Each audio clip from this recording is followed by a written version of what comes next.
Hello. Hello. हा बोला. छाया बोलताय का? हो. मी एक माझ्याकडे ह्याच्यासाठी कामासाठी नंबर दिला होता तुमचा. तुम्ही कुठे काम करायला सुरुवात करताय का आता? मॅडम एजन्सीचा नंबर आहे. हा एजन्सीचा आहे का? मग छाया म्हणून कोणाचा दिला होता मला? तो माझाच एजन्सीने नंबर आहे. दिला होता.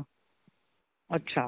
हं. तर मग ते ते काय आहे तुमच्याकडे? कारण म्हणजे तुम्ही मला कोणीतरी हा नंबर पाठवला होता, या नंबरवर फोन करा म्हणून मी तो मग एजन्सीचा नंबर आहे. आम्ही मेल सप्लाय देतो. बरं, ओके. हं. पण आता काय आहे तुमची सिस्टीम? पण माझ्याकडे मी पूर्वी एकदा दोनदा केलंय, मला खूप एक चांगला एक्सपिरियन्स नाही आहे. म्हणजे म्हणजे दुसऱ्या कुठल्या तरी एका ऑनलाईन एजन्सीमधनं केलेला. हा तुमचं इकडचं आहे का? कुठल्या एरियातले? पुण्यातलेच आहात काळेवाडीचं. का? हां. तर मग कसं होतं, कोणीतरी माहितीतलं समोर जवळ, कारण मी पुण्यातनं मुंबईतल्या एका एजन्सीतनं बोलवलं होतं. पण त्यांनी पुण्यातनंच दिले होते मला लोक. मॅडम पण ते आता काय 11 वर्ष झाले माझ्या बिझनेसला. इथं 11 वर्ष झाले काम करते. नाही, नर्स वगैरे असेल तर गोष्ट वेगळं पडतं. मला घरकामासाठी वेगळं पडतं ना हो, ऍक्च्युली. मग घरकामाचे आम्ही फक्त फुल डे चे देतो, कमी तासाचे नाही देत. अच्छा, पहिलं होतं ना तुमच्याकडे 4 तास 6 तास? नाही, 6 तासाची देतो आम्ही, पण बेबी सिटर देतो. बेबी सिटर्स देता? हम्म. बरं, आता तुमच्याकडे फुल डे मेड साठी निगडी एरियामध्ये जवळपास राहणारी व्यक्ती आहे, आणि फुल डे म्हणजे किती तास? 10 तासाची 12 तास? देतो. 10 तास. 10 तास? 10 तास आणि किती हे? 17,000 सॅलरी मिळते. नाही, 15,000 आहे. नाही ना, माझ्याकडे नाही तशी. 17,000 हो. आणि 10 तास? नाही हो, खूप होतात. एवढं कुठे काही घरकामासाठी लागतं. 15,000मध्ये आहेत, लोकांनी कडनं मी घेतलेले. आता हे बघा, रिप्लेसमेंट कधी येते? त्या मेडला काही प्रॉब्लेम झाला तरच येते.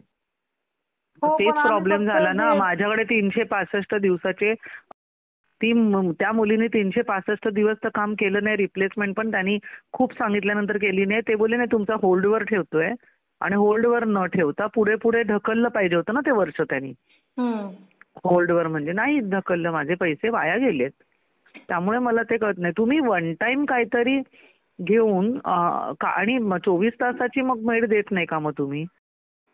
तुमच्याकडे नाहीये का पूर्ण नाही ना. राहणारं येऊन? बंगला आहे आमचा, राहायला जागा आहे व्यवस्थित. हो, पण 24 तासाचे नाही ना मॅडम अवेलेबल. बरं, ठीक आहे. पण तुमच्याकडे आत्ता निगडी एरियासाठी 10 तासासाठी आहे.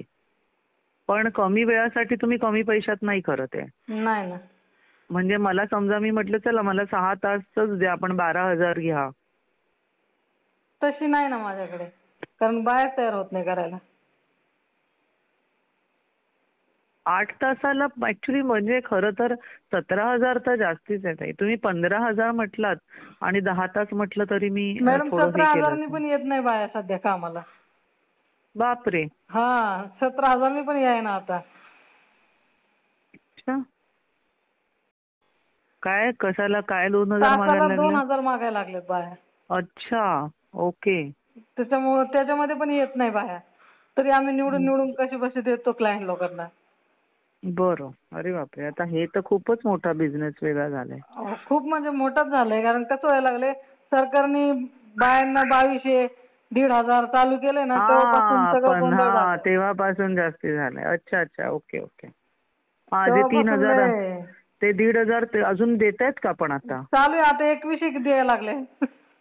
अच्छा, महिन्याचे ना, पण ते काय परवडणार आहेत त्यांना? ते आपल्यासारखे विचार करतात, पण ते बायांना काय नाही, त्यांना तेवढं भेटलं तरी खर्च पाणी निघते म्हणतात ते.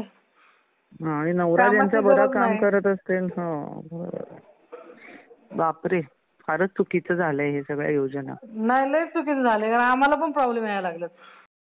ऐका ना ताई, कोणतरी अगदी गरजू असेल, तुम्हाला वाटलं राहण्याला कोण मिळत असेल तर बघा, ते डोक्याला त्रास नको. राहण्याचे मी 20,000 ऐकलं होतं, आता तुम्ही तर ह्याचेच वाढवलेत.